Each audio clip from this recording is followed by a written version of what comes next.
What if I told you that a night shift janitor armed with nothing but a mop, a dream and an eye for detail would bring down a multi-million-dollar conspiracy and capture the heart of a CEO in the process? Before we start, drop a comment below and let me know where in the world you're watching from, and give this story a rating from 1 to 10. The fluorescent lights of Detroit Motors Manufacturing cast harsh shadows across the factory floor as Sophie Anderson pushed her cleaning cart through the maze of silent machinery. At 11:47 p.m., the plant that roared with life during the day now whispered with the gentle hum of computers and the distant rumble of the night shift in the foundry building next door. Sophie tucked a strand of her auburn hair behind her ear and surveyed the production line she'd been assigned to clean. Engine components lay scattered across workstations like metallic puzzle pieces, some destined for luxury vehicles, others marked with red tags for the scrap bin. The scent of industrial lubricant and metal shavings filled the air, a perfume she'd grown accustomed to over the past 3 years. "Another night, another dollar," she murmured to herself, echoing the phrase her grandmother used to say while working double shifts at the old Ford Rouge plant. Sophie's grandmother had dreamed of her granddaughter wearing business suits instead of cleaning uniforms, but life had different plans. As she began wiping down the workstations, Sophie's eyes caught something peculiar. A batch of transmission housings sat in the reject pile, each bearing similar scratch marks along their edges. She paused, her cleaning cloth hovering over the surface of a nearby machine. In her mechanical engineering textbooks, the ones she studied religiously during her lunch breaks, she'd learned that pattern recognition was crucial for quality control. "Interesting," she whispered, pulling out her phone to take a photo. The scratch marks weren't random. They followed a specific pattern, almost like someone had deliberately scored the metal with a precise tool. "Hey there, night owl!" Sophie jumped, nearly dropping her phone. Frank Mitchell, a burly man in his 50s with graying hair and kind eyes, emerged from behind a massive press machine. His work boots echoed against the concrete floor as he approached, carrying a thermos of coffee that smelled like it could wake the dead. "Mr. Mitchell, you scared me half to death," Sophie laughed, pressing her hand to her chest. "What brings you to my corner of the factory at this hour?" Frank chuckled, his weathered face crinkling with amusement. "Quality control called in sick, so I'm pulling double duty. Been working in this plant since before you were born, kiddo. Sometimes I think these machines talk to me in their sleep." He gestured toward the production line. "How's the night treating you?" "Can't complain, though I've been noticing something odd." Sophie pointed to the rejected transmission housings. "These parts all have similar damage patterns. Doesn't that strike you as strange?" Frank set down his thermos and walked over to examine the parts. His expression grew serious as he ran his fingers along the scratched surfaces. "Well, I'll be damned. You've got sharp eyes, Sophie. In 30 years, I've never seen defects this consistent unless—" He trailed off, his brow furrowing. "Unless what?" "Unless someone's doing it on purpose." Frank's voice dropped to a whisper. "But that's crazy talk. Who would sabotage their own company?" Sophie's mind raced. She'd read about industrial espionage in her business courses at Wayne State University, where she took night classes twice a week. What if it's not someone from inside the company? What if it's someone working for a competitor? Frank looked at her with newfound respect. "You know, for a cleaning lady, you think like an engineer." "That's because I'm studying to be one," Sophie replied with a smile. "Detroit Technical College, mechanical engineering. I'm hoping to graduate next year." "Well, I'll be. Good for you, kid. This city needs more bright minds like yours." Frank picked up his thermos. "Tell you what, why don't you document what you're seeing? Take pictures, note the patterns. If there's something fishy going on, we need evidence." As Frank walked away, Sophie felt a mixture of excitement and nervousness. She'd always been observant. It was a trait that served her well in her studies and her work. But this felt different. This felt important. She spent the next hour carefully photographing the defective parts, noting their production dates and shift assignments. The patterns were undeniable. Every Tuesday and Thursday night shift produced an unusually high number of defective transmission housings, all bearing similar scratch marks. Her phone buzzed with a text from her best friend, Maria Johnson. "Girl, you better not be studying calculus during work hours again." Sophie smiled and typed back, "Worse." I think I'm turning into a detective. Nancy Drew Anderson strikes again. Don't forget we're hitting up Eastern Market tomorrow morning for those fresh donuts you love. The mention of Eastern Market made Sophie's stomach growl. She'd been so focused on the mysterious parts that she'd forgotten to eat the sandwich she'd packed for her midnight break. But food could wait. Something was happening in this factory, something that could potentially hurt the company and its employees. Sophie's thoughts drifted to her grandmother, who had worked in these same industrial corridors for 40 years. Eleanor Anderson had always told her that honest work was its own reward, but she'd also taught her to speak up when something wasn't right. "Trust your instincts, mija," her grandmother would say in her gentle voice, mixing English with the Spanish she'd learned from her late husband. Smart women who pay attention can change the world. As Sophie continued her rounds, she noticed other inconsistencies. Tools left in unusual positions, quality control sheets with suspicious timing gaps, and a general sense that something was off about the Tuesday and Thursday night shifts. The more she observed, the more convinced she became that Frank was right.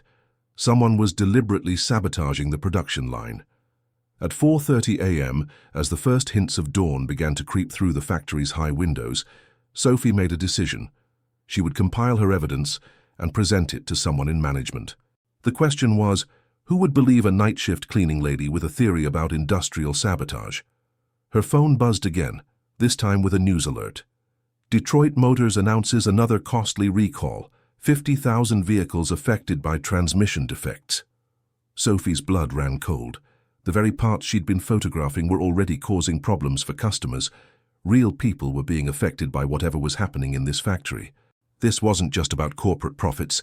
It was about safety, integrity, and the reputation of a company that employed thousands of Detroit families. She looked around the quiet factory floor, now bathed in the pale light of early morning.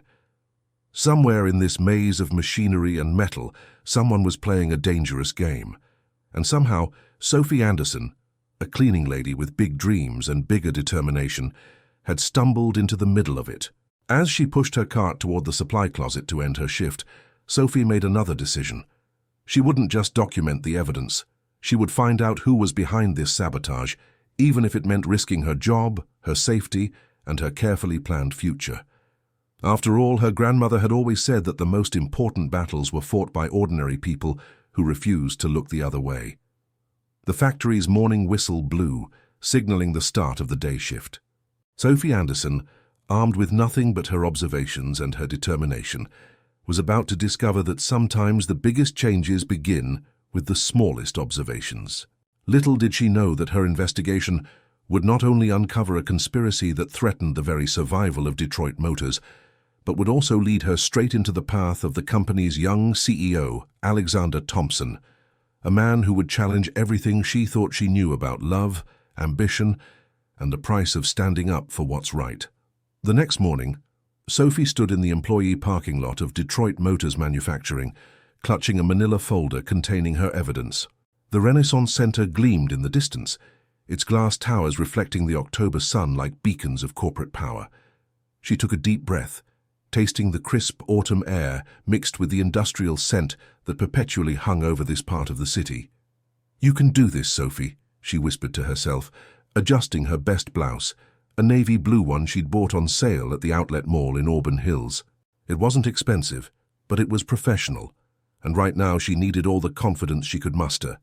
The main office building of Detroit Motors stood like a monument to American manufacturing, its Art Deco facade a reminder of the city's golden age. Sophie had walked past this building hundreds of times, but never actually entered it. Cleaning staff used the service entrances, invisible to the executives who made decisions that affected thousands of lives. The marble lobby was intimidating, with its high ceilings and portraits of company founders dating back to the 1920s. A receptionist with perfectly styled blonde hair looked up from her computer with a polite but questioning smile. "Good morning. How can I help you?" Sophie approached the desk, her heart hammering. "Hi, I'm Sophie Anderson. I work here, in the manufacturing facility, and I need to speak with someone in management about a serious quality control issue." The receptionist's smile remained professional but cool. Do you have an appointment? No, but this is urgent. I have evidence of potential sabotage that's affecting our production line. Sabotage. The receptionist's eyebrows rose slightly. Miss Anderson, I'm going to need you to speak with human resources first. Let me call... Excuse me. What's this about sabotage? Both women turned as a tall man in an expensive charcoal suit approached the reception desk. Sophie's breath caught. She recognized him from the company newsletters and the framed photos in the employee break room. Alexander Thompson, the 30-year-old CEO who had taken over the company when his father suffered a heart attack 2 years ago. Alex Thompson was younger than Sophie had expected, with dark hair, intelligent green eyes, and the kind of confidence that came from growing up in boardrooms. He carried himself with the easy authority of someone who had never doubted his place in the world. Mr. Thompson, the receptionist said, clearly flustered. This is Miss Anderson from the manufacturing floor. She has some concerns about... I can speak for myself, thank you. Sophie stepped forward, extending her hand. Sophie Anderson, night shift maintenance. I've discovered what I believe to be evidence of industrial sabotage affecting our transmission housing production. Alex shook her hand, his grip firm but brief. Sophie noticed his hands were softer than hers, unmarked by the manual labor that had calloused her palms. Miss Anderson, I appreciate your enthusiasm, but sabotage is a serious accusation. What exactly makes you think... I have documentation. Sophie opened her folder, pulling out the photographs she'd printed at the local FedEx office. Pattern analysis of defective parts, production schedules, and quality control gaps. The evidence suggests deliberate tampering with our manufacturing process. Alex glanced at the photos, his expression skeptical. Miss Anderson, I'm sure you mean well, but quality control is handled by our engineering department. They have advanced degrees and years of experience. If there was sabotage, they would have detected it. Sophie felt heat rise in her cheeks. With respect, Mr. Thompson, I've been studying mechanical engineering for 3 years. I may not have a degree yet, but I know what I'm looking at. You're studying engineering. Alex's tone suggested he found this amusing rather than impressive. That's admirable, but there's a difference between textbook knowledge and real-world application. These manufacturing processes are complex. I work with these machines every night, Sophie interrupted, her voice rising slightly. I see things your day-shift engineers don't see. I pay attention to details because it's my job to clean up after everyone else. Alex's jaw tightened. Sophie realized she'd overstepped, but she couldn't back down now. Too much was at stake. Miss Anderson, Alex said, his voice cooler now, I appreciate your dedication to the company, but I can't have maintenance staff making accusations about sabotage without proper evidence or authorization. Perhaps you should discuss this with your supervisor. My supervisor is a night manager who barely speaks English and thinks women shouldn't work in factories, Sophie shot back. The evidence is right here. All I'm asking is for someone to take a serious look at it. Alex glanced at his watch, a Rolex that probably cost more than Sophie made in 6 months. I have a board meeting in 15 minutes. Miss Anderson, I'll have someone from HR review your findings. But I want to be clear. Making unfounded accusations can be grounds for termination. The threat hung in the air like a challenge. Sophie felt her Spanish fire, the passionate determination her grandmother had always said came from her father's side of the family, flare up inside her.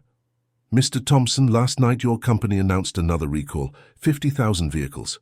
How much is that costing Detroit Motors? How much is it costing the families who depend on this company for their livelihoods? For a moment, Alex's confident facade cracked. The recall was a sore subject. Sophie could see it in the way his shoulders tensed. That's exactly why we can't have employees making wild accusations, he said. We need facts, not theories from someone who... He stopped himself, but Sophie could finish the sentence. Someone who cleans toilets for a living? Sophie's voice was steady, but her eyes flashed with anger. Someone who isn't good enough to have an opinion about the company she's worked for 3 years? Alex looked uncomfortable. That's not what I meant. That's exactly what you meant. Sophie closed her folder and tucked it under her arm. You know what, Mr. Thompson? You're right. I'm just a cleaning lady with a community college education and calloused hands. What could I possibly know about your family's company?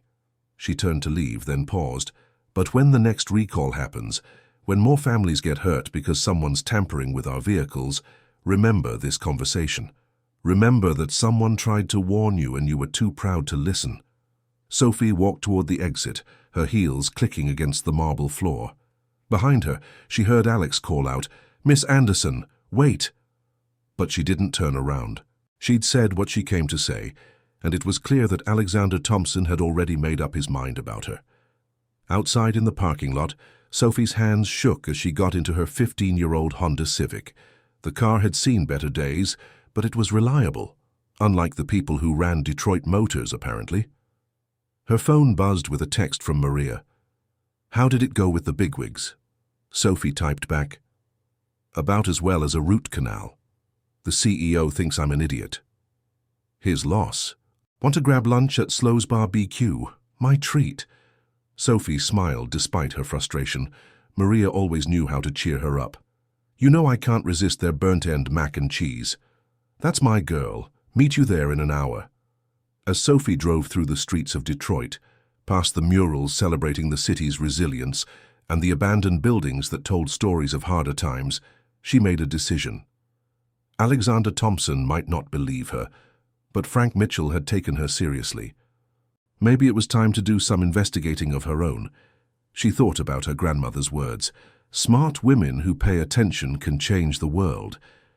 Elena Anderson had worked in factories her entire life, but she'd raised a granddaughter who wouldn't be silenced by expensive suits and fancy titles. Sophie Anderson might be just a cleaning lady to Alexander Thompson, but she was a cleaning lady with a mission. And in a city like Detroit, built by people who refused to give up, that made her dangerous. Little did she know that across town, in his corner office overlooking the Detroit River, Alex Thompson was staring at the photographs Sophie had shown him, a growing sense of unease settling in his chest. The patterns were undeniable even to someone who didn't want to see them.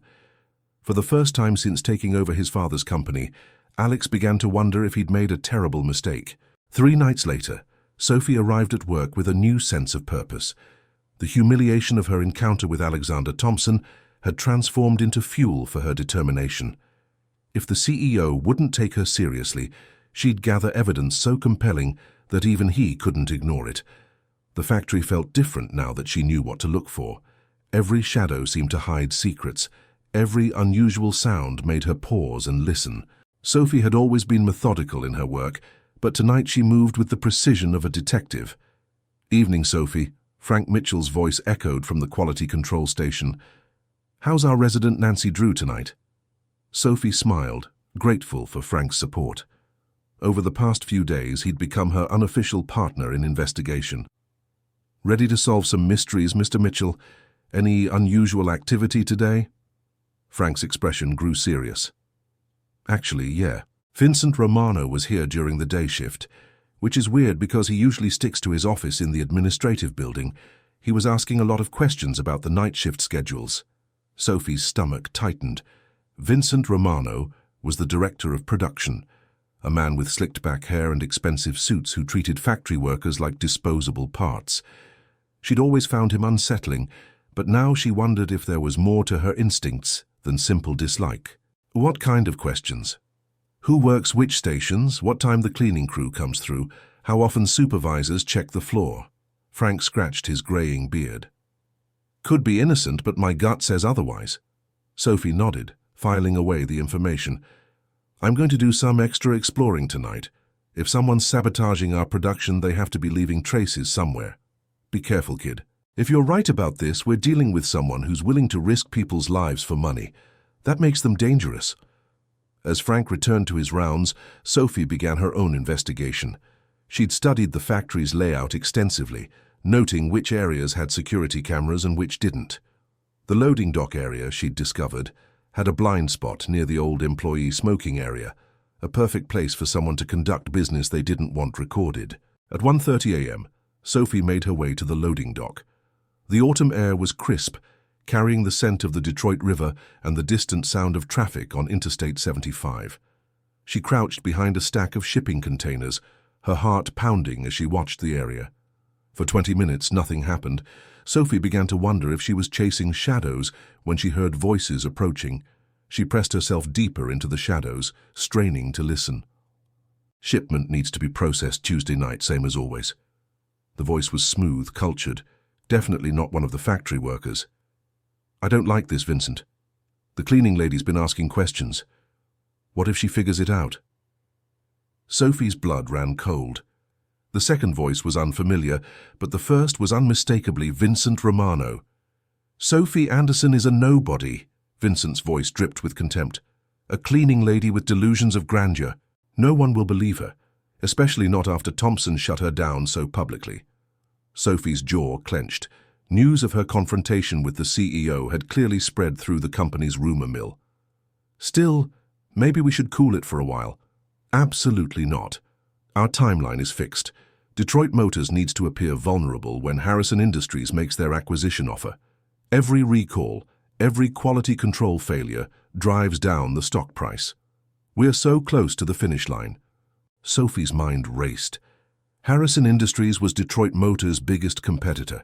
If Vincent was working with them to sabotage the company from within, it wasn't just about causing defects, it was about destroying Detroit Motors entirely. "The transmission housings are just the beginning," Vincent continued. "Next week we start on the brake components.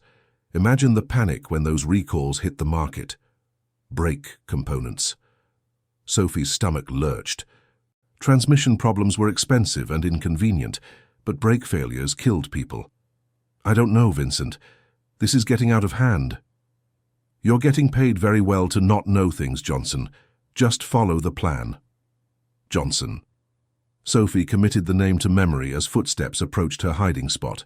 She pressed herself against the cold metal of the shipping container, barely breathing as the two men passed within feet of her location. When the footsteps faded, Sophie waited another 10 minutes before emerging from her hiding spot. Her hands were shaking as she pulled out her phone and opened the voice recorder app. She quickly dictated everything she'd heard, including the names, the timeline, and the mention of Harrison Industries. As she walked back into the factory, Sophie's mind was spinning. She had real evidence now, but who could she trust with it? Vincent Romano was a high-ranking executive with connections throughout the company. Alexander Thompson had already dismissed her once. Going to the police seemed premature without more concrete proof. Frank Mitchell was waiting for her near the production line, his expression worried. "Sophie, where have you been? You look like you've seen a ghost." "Worse. I've seen the devil himself." Sophie quickly filled Frank in on what she'd overheard, watching his face grow more serious with each detail. "Harrison Industries," Frank whistled low. "That explains a lot. They've been trying to acquire Detroit Motors for years, but the Thompson family has always refused to sell." "Well, now they're not taking no for an answer." Sophie pulled out her phone to show Frank the photos she'd taken earlier. "Look at this production schedule. Every time we have these mysterious defects, Johnson, whoever he is working the night shift." Frank studied the information, his experienced eyes catching details Sophie had missed. "Johnson? That's got to be Ray Johnson, one of the machine operators. Quiet guy, keeps to himself, but he's been acting strange lately. New car, expensive clothes, talking about maybe moving to Florida. Can you point him out to me?" "He works the Tuesday-Thursday rotation, same as when you noticed the defects." "Sophie, this is big. Bigger than just company politics. If they're planning to sabotage brake components, people will die." Sophie finished the sentence, her voice heavy with the weight of responsibility. "Frank, I have to try talking to Thompson again. Even if he thinks I'm just a crazy cleaning lady, I have to try." Frank nodded slowly. "But this time, you need to be smarter about it. Romano has connections everywhere. If he finds out you're onto him..." "What are you saying?" "I'm saying you need to be very careful about who you trust, and maybe, just maybe, you need to give that young CEO another chance. From what I hear, Alexander Thompson is nothing like his father. He actually cares about this company and its workers." Sophie thought about her confrontation with Alex, remembering the moment when his confident facade had cracked at the mention of the recall. Maybe Frank was right. Maybe she'd been too quick to judge. "There's something else," Frank continued. "Word is that Thompson's been asking questions about the quality control failures. Apparently he's been staying late, going through production reports personally. That doesn't sound like someone who doesn't care. A glimmer of hope flickered in Sophie's chest. Maybe he's beginning to have doubts about dismissing me. Maybe. But Sophie, if you're going to approach him again, you need irrefutable proof. Not just photographs and theories, but evidence that would hold up in court. Sophie nodded, her mind already working on a plan. I need to catch them in the act. Record Romano and Johnson actually tampering with the machinery. That's dangerous. If they catch you, they won't. Sophie's voice carried the determination of someone who'd made up her mind. I've been invisible in this factory for 3 years, Frank. It's time to use that to my advantage. As the night shift continued around them, Sophie felt the weight of what she'd discovered settling on her shoulders. She was no longer just a cleaning lady who'd noticed some unusual patterns. She was the only person standing between a corporate conspiracy and the safety of thousands of innocent people. Somewhere in the maze of machinery and fluorescent lights, Vincent Romano was planning his next move. And somewhere else, in a corner office overlooking the Detroit River, Alexander Thompson was probably working late, unaware that his family's company was being destroyed from within. Sophie Anderson had 48 hours to stop a plan that could destroy Detroit Motors and potentially cost lives. The question was, would the young CEO listen to her this time, or would his pride once again blind him to the truth? As she resumed her cleaning duties, Sophie made a silent promise to her grandmother's memory. She would not let fear or prejudice silence her voice. Too many people were counting on her, even if they didn't know it yet. The real battle was just beginning. Alexander Thompson sat in his office at 2:47 a.m., surrounded by production reports and quality control data that painted a disturbing picture. The numbers didn't lie. Detroit Motors was hemorrhaging money from recalls at an unprecedented rate. What bothered him most wasn't the financial impact, but the pattern emerging from the data. The cleaning lady had been right about one thing. The defects followed a suspicious schedule. Alex rubbed his tired eyes and reached for his coffee mug, only to find it empty. His assistant had left hours ago, and the executive floor was eerily quiet. Through his floor-to-ceiling windows, he could see the factory below, its lights twinkling like stars in the industrial darkness. 3 days had passed since his confrontation with Sophie Anderson, and her words had haunted him. Remember that someone tried to warn you, and you were too proud to listen. The accusation stung because it contained a grain of truth. He had been proud, dismissive, and perhaps, just perhaps, wrong. His phone buzzed with a text from his older sister Sarah, who lived in California. Saw the news about another recall. Dad's having a fit from his hospital bed. Are you okay? Alex typed back, Fine, just working late. Tell Dad not to worry. But he was worried. The company his great-grandfather had built from nothing was crumbling under his watch. Every recall damaged not just their financial standing, but their reputation, their workers' job security, and their customers' trust. A soft knock on his door interrupted his brooding. Come in.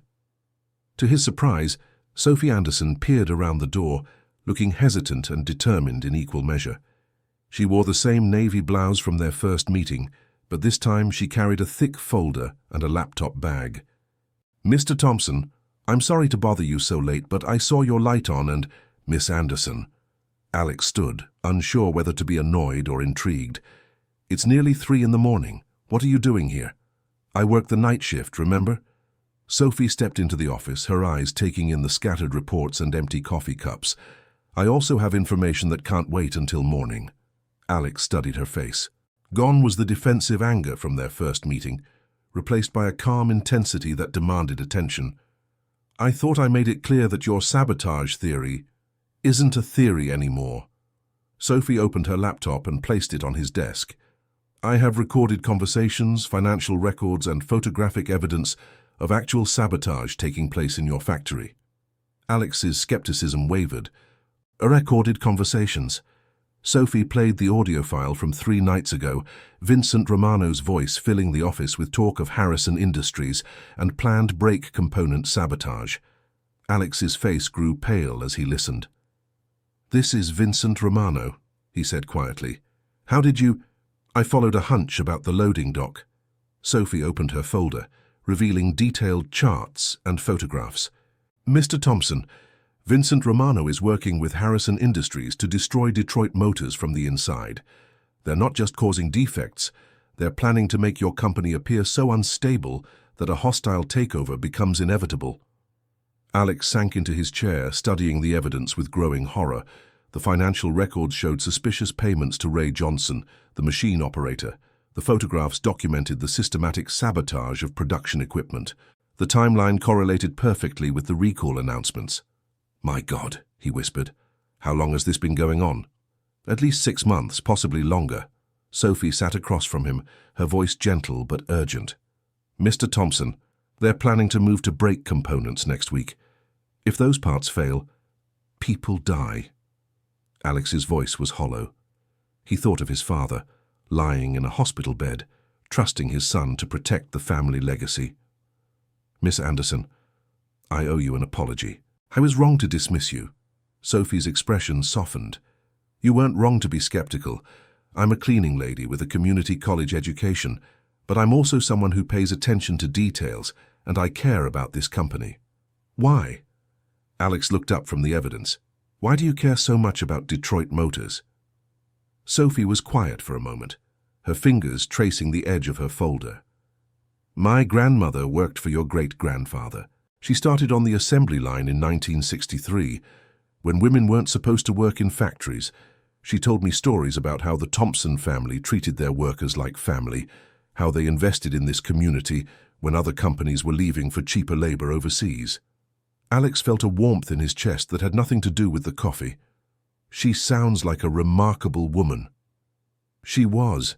She died believing that Detroit Motors was different, that it was worth fighting for. Sophie met his eyes. "I'm fighting for her memory, for the thousands of families who depend on this company, and for the idea that good people can still make a difference." Alex studied Sophie's face, really looked at her for the first time. She had intelligent brown eyes that sparkled with determination, auburn hair that caught the light when she moved, and a smile that could probably illuminate the entire factory floor. How had he missed all of this during their first meeting? "What do you propose we do?" he asked. "We need to catch them in the act," Sophie said, pulling up a factory schematic on her laptop. "Romano and Johnson are planning something for Tuesday night. If we can record them actually sabotaging the machinery, we'll have enough evidence to prosecute them and expose Harrison Industries' involvement." Alex nodded slowly. "That's dangerous. If they discover what we're doing, they won't expect the CEO to be conducting surveillance in his own factory." Sophie's eyes twinkled with mischief. "Besides, you'll have backup." "You." "Me," Sophie grinned. "I know every inch of that factory, every hiding spot, every blind spot in the security system. I can get us into position without being detected." Alex found himself smiling for the first time in weeks. "Miss Anderson, are you proposing that we become partners in crime?" "Partners in justice," Sophie corrected. "And it's Sophie. If we're going to sneak around factories together, we should probably be on a first-name basis." "Alexander, but most people call me Alex." He extended his hand, and when Sophie shook it, Alex noticed her calloused palms and strong grip. These were hands that had worked for everything they'd achieved, and there was something deeply attractive about that honesty. "Alex," Sophie repeated, as if testing the name. "I have to ask, what changed your mind about me?" Alex gestured to the reports scattered across his desk. "I spent 3 days going through every piece of data we have about the quality control failures. The patterns you identified were correct. More than that, they were brilliant. I realized I'd let my assumptions about education and class blind me to the truth." Sophie's cheeks flushed with pleasure at the compliment. "Thank you.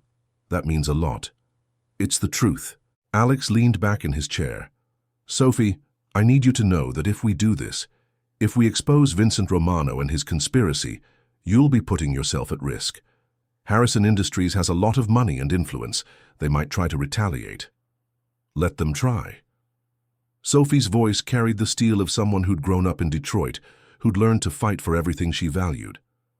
"I've been underestimated my whole life, Alex.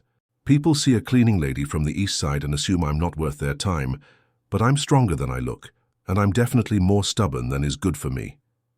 Alex laughed, a sound that felt foreign after weeks of stress and worry. I'm beginning to understand that. So, partners. Partners.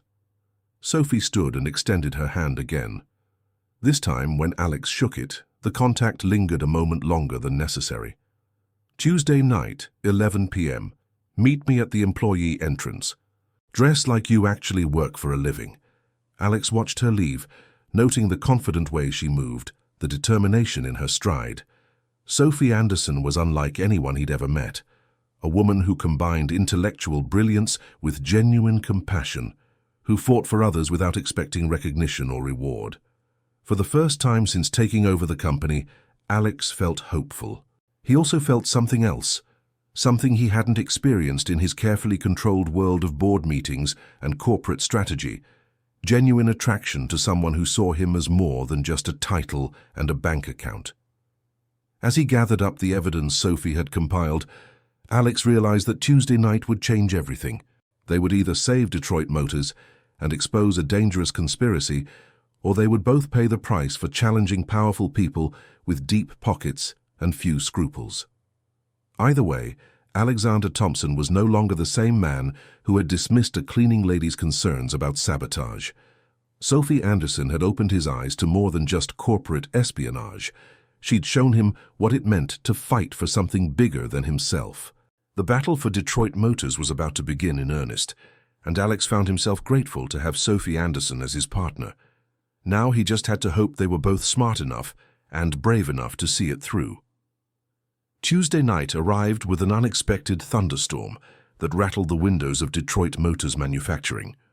Sophie stood by the employee entrance, watching rain streak down the glass as she waited for Alex. She'd traded her usual cleaning uniform for dark jeans and a black hoodie, feeling like a character in one of the detective novels her grandmother used to read. At exactly 11 p.m., Alex appeared through the rain, looking nothing like the polished CEO she'd first met. He wore faded jeans, work boots, and a Detroit Lions sweatshirt that had seen better days. His usually perfect hair was damp from the rain, and he carried a small backpack. "Nice disguise," Sophie whispered as she let him in through the service door. "You almost look like you belong here." Alex grinned, shaking water from his jacket. "My sister would die if she saw me dressed like this. She's always trying to upgrade my wardrobe to match my tax bracket."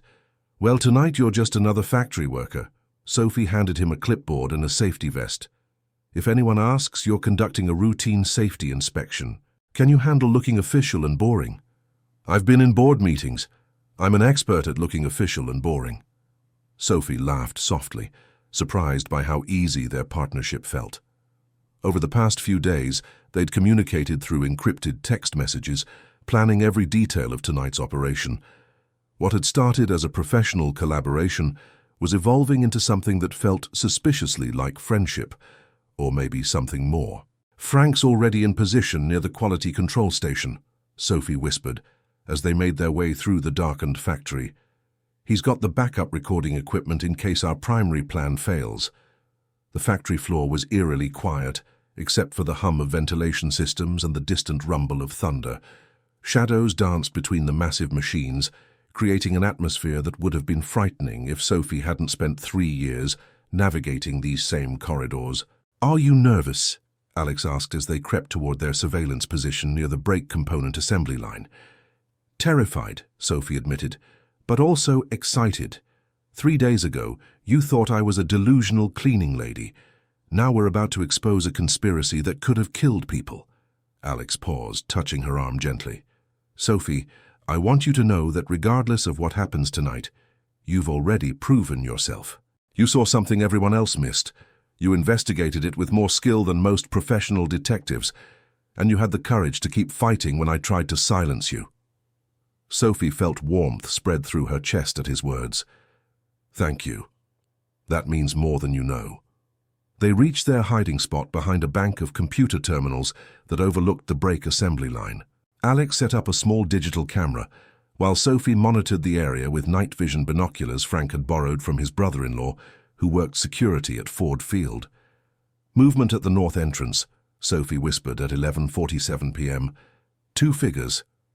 Through the binoculars, She watched Vincent Romano and Ray Johnson enter the production area. Romano carried a small metal case, while Johnson pushed a cart loaded with what appeared to be specialized tools. "They're heading for the brake caliper station," Alex whispered, adjusting the camera angle. "Can you see what they're doing?" Sophie watched as Romano opened his case and pulled out what looked like a small drill bit. Johnson began disconnecting safety guards from the machinery, while Romano examined the production specifications on a nearby computer terminal. "He's drilling micro holes in the brake caliper molds," Sophie breathed.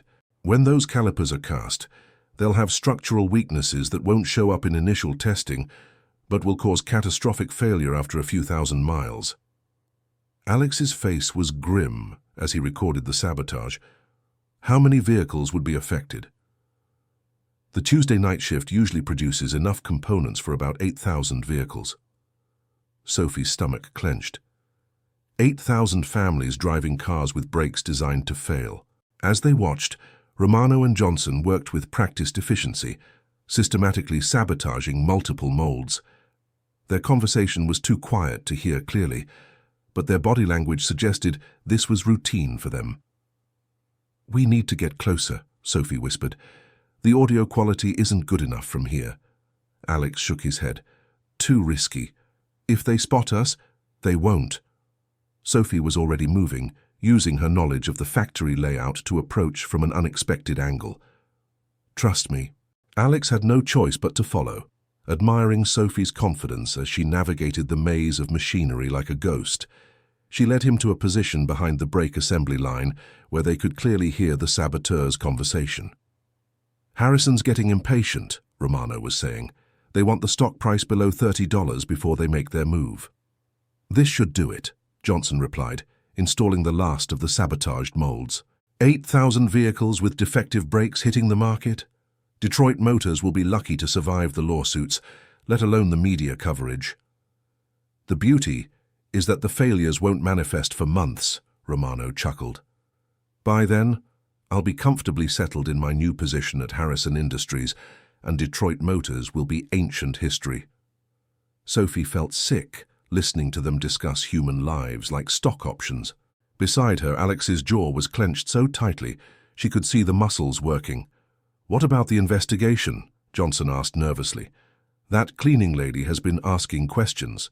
"Sophie Anderson," Romano's voice dripped with contempt. "She's nobody. Even if she figured out what we're doing, who would believe her? A night shift janitor with community college pretensions against a director with 30 years of experience. Still, maybe we should what? Kill her?" Romano laughed coldly. "This isn't a movie, Johnson. We discredit her, maybe get her fired for making wild accusations. Problem solved." Alex started to stand, his face flushed with anger, but Sophie grabbed his arm and pulled him back down. "Not yet," she whispered. "We need them to finish so we have complete evidence." For the next 20 minutes they watched Romano and Johnson complete their sabotage, carefully concealing their work so it would pass casual inspection. When the two men finally packed up their equipment and prepared to leave, Sophie felt a mixture of relief and nausea. "It's over," she whispered. "We got everything." Alex was already on his phone, texting someone. "Security will intercept them at the exit. We have enough evidence to prosecute them and expose Harrison Industries' involvement." As if summoned by his words, Frank Mitchell appeared with 2 security guards, moving to block Romano and Johnson's escape route. Sophie and Alex emerged from their hiding spot just as the saboteurs realized they'd been caught. Vincent Romano's face went through a fascinating series of expressions: surprise, anger, calculation, and finally, resignation. Ray Johnson looked like he might faint. "Vincent Romano, you're under arrest for industrial sabotage," one of the security guards announced. "Mr. Thompson has contacted the FBI. They're on their way." Romano's eyes found Sophie in the group, and his expression turned venomous. "You little bitch. Do you have any idea what you've done? Harrison Industries will destroy you for this." "Let them try," Sophie replied calmly. "I've got the best lawyer in Detroit on my side now." Alex stepped protectively closer to Sophie. "That's enough, Vincent. Your scheme is over. Detroit Motors will survive, Harrison Industries will face federal investigation, and you're going to prison. You think this is finished? Romano snarled. You have no idea how deep this goes. Harrison has connections everywhere, politicians, judges, federal regulators. They'll find a way to make this disappear, and when they do, all of you will pay. We'll see about that, Alex replied grimly. As security led Romano and Johnson away, Sophie felt a strange mixture of triumph and exhaustion. They'd done it. They'd stopped the sabotage and saved countless lives. But Romano's threats lingered in the air like smoke from a fire that wasn't quite extinguished. Is it really over? Sophie asked as she and Alex watched the police cars arrive. Alex looked at her, his green eyes reflecting a combination of admiration and something deeper. The immediate threat is over.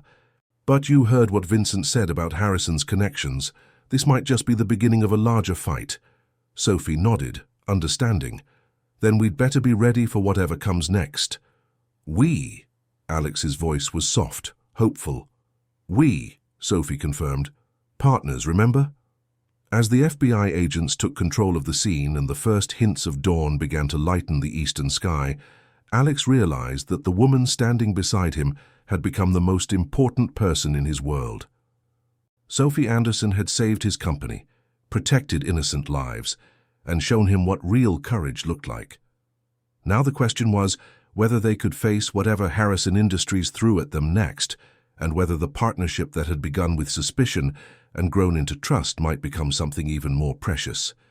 The battle for Detroit Motors was far from over, but for the first time in months, Alex Thompson felt like his side might actually win. 2 weeks after Vincent Romano's arrest, Sophie found herself in a place she'd never imagined. The executive boardroom of Detroit Motors, sitting at a polished mahogany table that probably cost more than her annual salary.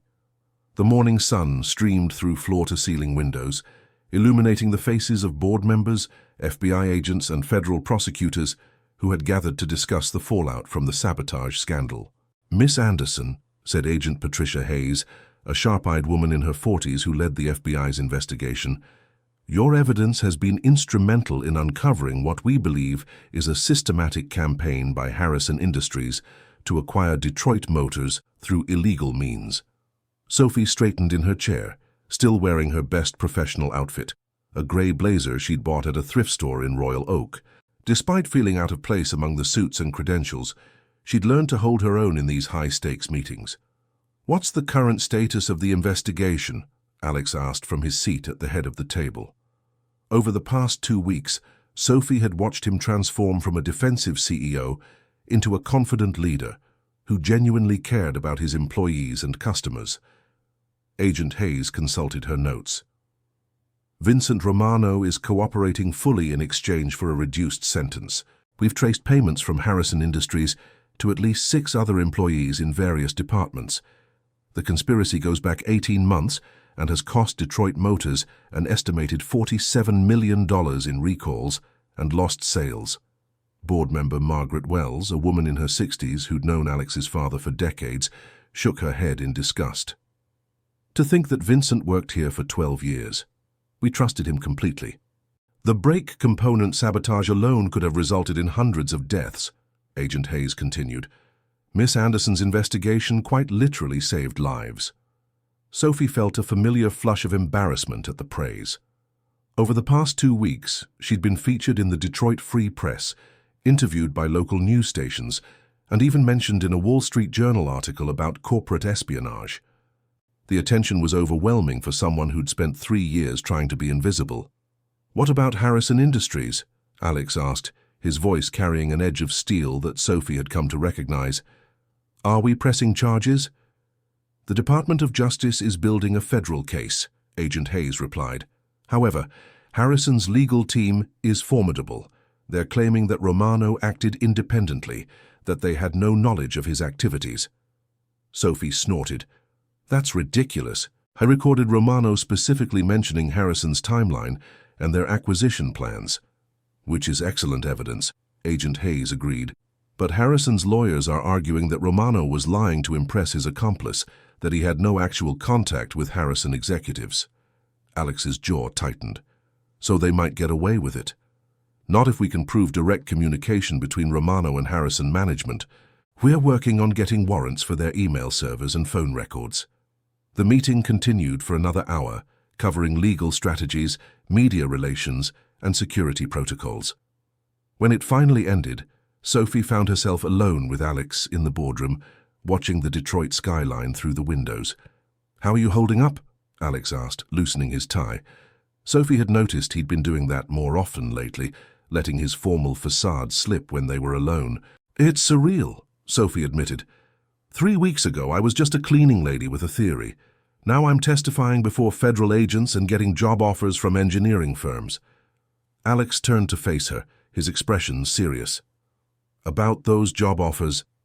Sophie's heart sank. She'd been dreading this conversation. Several companies had approached her with lucrative positions, impressed by her analytical skills and the media attention she'd received. The logical move would be to accept one of them and finally escape the night shift that had defined her life for 3 years. "I know I should probably take one of them," Sophie said quietly. "The offer from Ford's engineering division is especially tempting." "You should do what makes you happy," Alex replied, though Sophie could hear the carefully controlled emotion in his voice. "You've more than earned the right to choose your own path." Sophie studied his face, noting the tension around his eyes, the way he held himself just slightly apart from her. Over the past 2 weeks, their partnership had evolved into something deeper, stolen moments in empty conference rooms, coffee dates disguised as strategy sessions, lingering glances across crowded meetings. But neither of them had acknowledged what was happening between them. "What if what makes me happy isn't what makes the most sense?" Sophie asked softly. Alex's composure cracked slightly. "Sophie, I've been thinking about my grandmother," Sophie continued. "She used to tell me that the best decisions come from the heart, not from spreadsheets or salary comparisons." "What is your heart telling you?" Sophie stepped closer to Alex, close enough to see the flecks of gold in his green eyes. "It's telling me that I found something here worth fighting for. Not just the company, but—" She paused, gathering courage.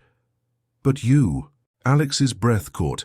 "Sophie, I've been trying to be professional about this, but I can't stop thinking about you. The way you stood up to me in that first meeting, your courage during the investigation, the way you make me want to be a better person and a better leader." "What are you saying, Alex?" Instead of answering with words, Alex cupped Sophie's face in his hands and kissed her. It was gentle at first, tentative, but when Sophie responded by wrapping her arms around his neck, the kiss deepened with all the emotion they'd been holding back. When they finally broke apart, both were breathing hard. "I'm saying I'm falling in love with you," Alex whispered.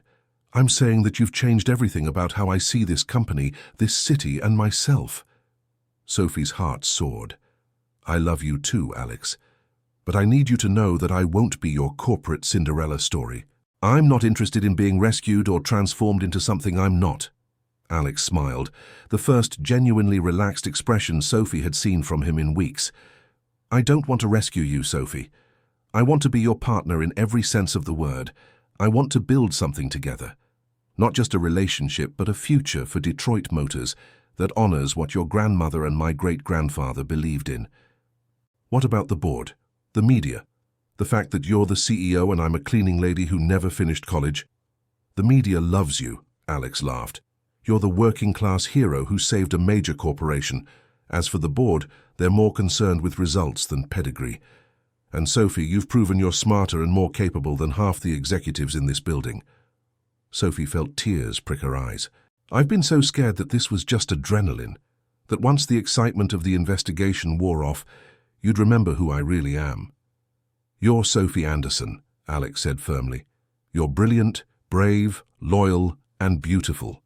You're the woman who saw patterns that trained engineers missed, who risked her safety to protect innocent people, who taught me that real leadership means listening to everyone, not just the people in expensive suits." Their moment was interrupted by Alex's phone buzzing with an urgent message. His expression grew serious as he read it. "What is it?" Sophie asked. "Harrison Industries just announced they're filing a defamation lawsuit against both Detroit Motors and you personally," Alex said grimly. They're claiming our public statements about their involvement in the sabotage have damaged their reputation and stock price. Sophie felt cold dread settle in her stomach. Can they do that?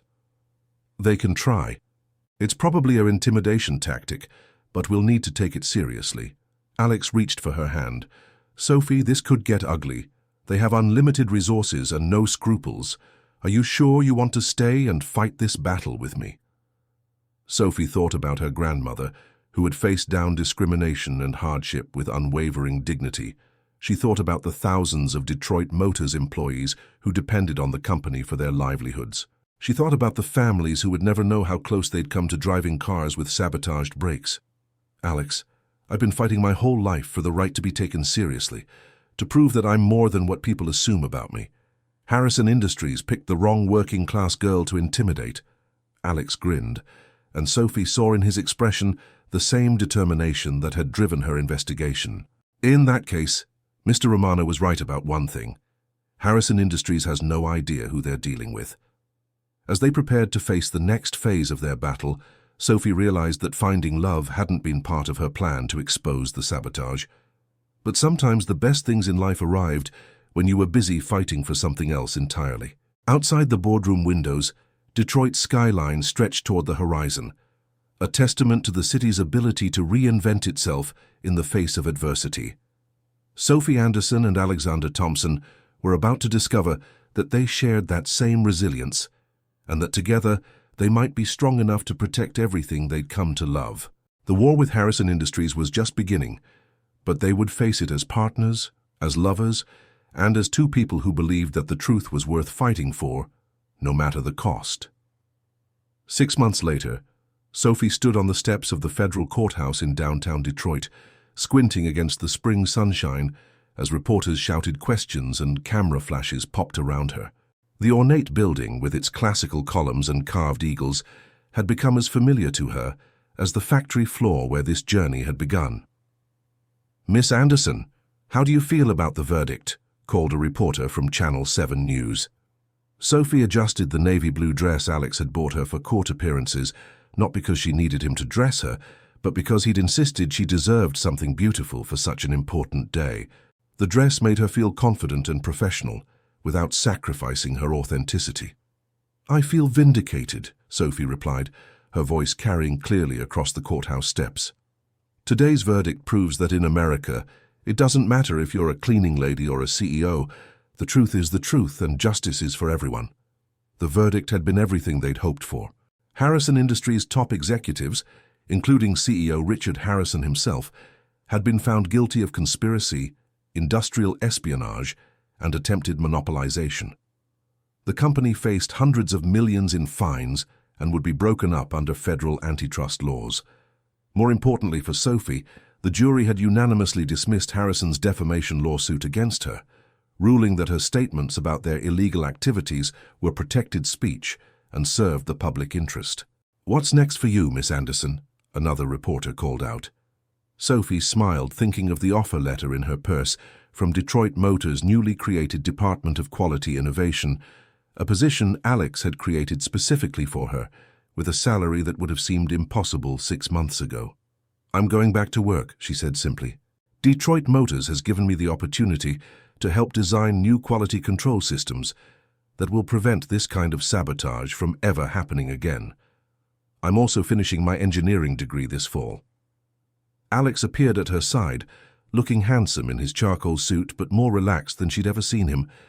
The stress lines around his eyes had faded, replaced by laugh lines that came from spending time with someone who made him genuinely happy.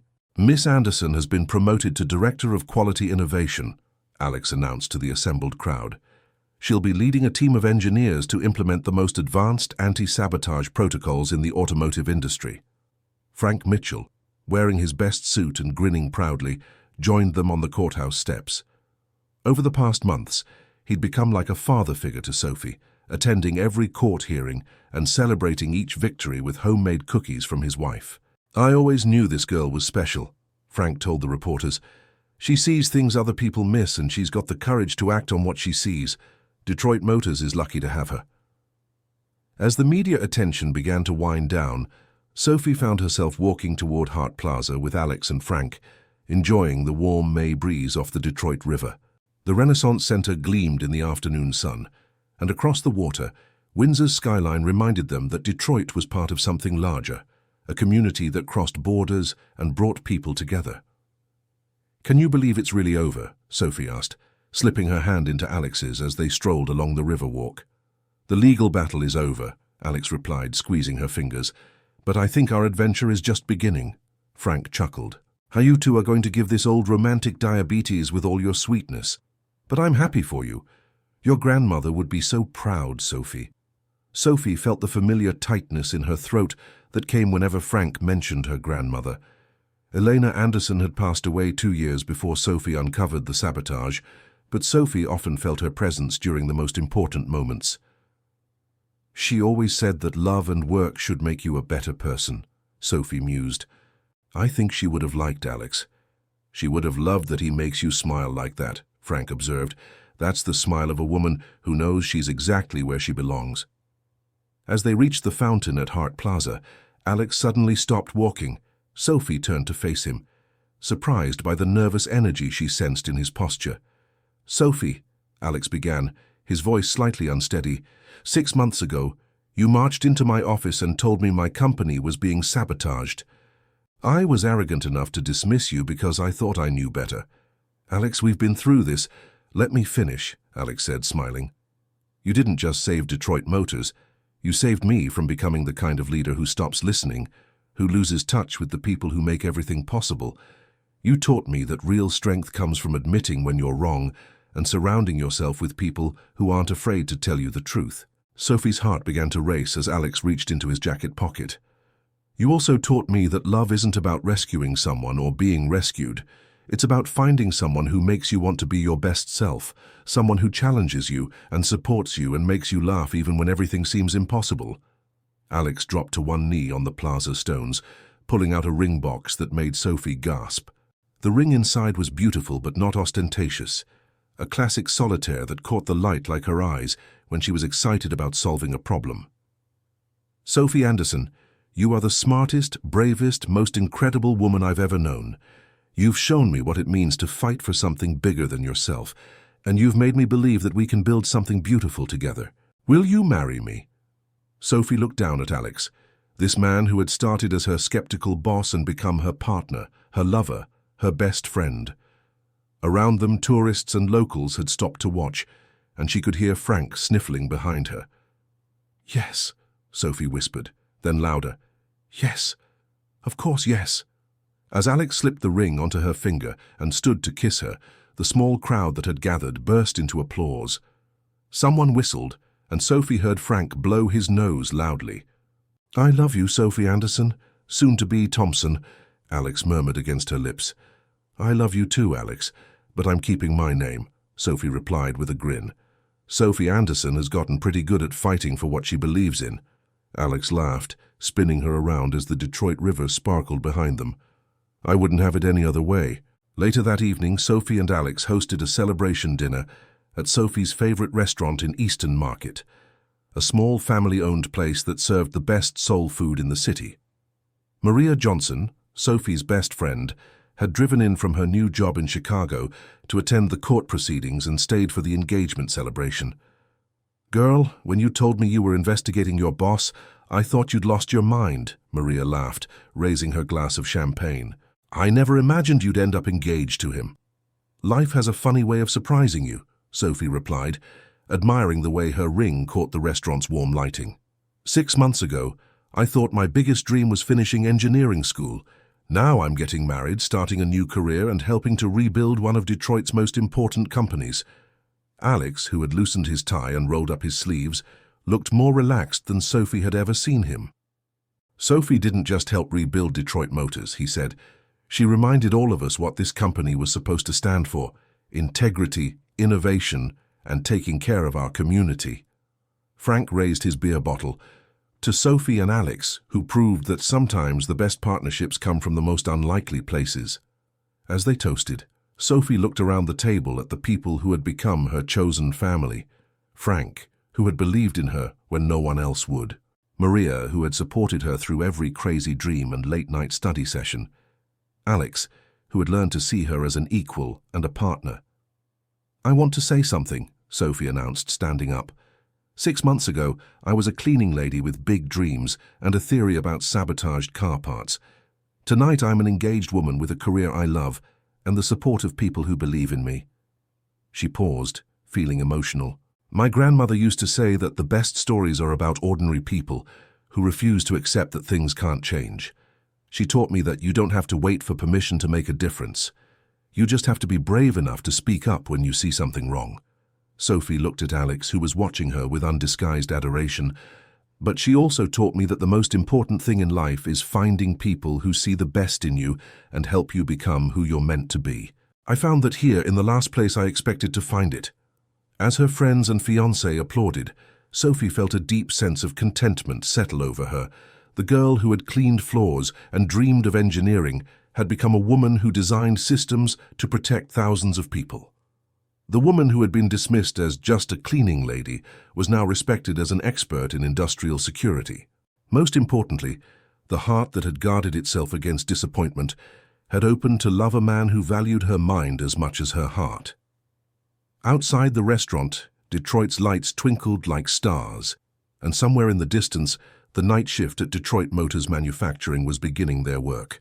Sophie knew that in factories and offices across the city, other dreamers were working toward their own unlikely futures, and she hoped that her story might inspire them to keep fighting for what seemed impossible. As Alex took her hand and they walked toward their car, Sophie Anderson reflected on the truth her grandmother had always known, that love, like steel, was strongest when it was forged under pressure, tested by adversity, and shaped by the determination to build something that would last. Their love story had begun with suspicion and skepticism, but it had been tempered by shared challenges and strengthened by mutual respect. Now, like the steel that built Detroit's greatest achievements, it was strong enough to withstand whatever the future might bring. Sophie Anderson and Alexander Thompson had found each other in the most unlikely circumstances, and together they had proven that sometimes the most powerful force in the world is an ordinary person who refuses to give up on what's right. In Detroit, the city that had taught the world how to build dreams from steel and determination, that was just another day at the office.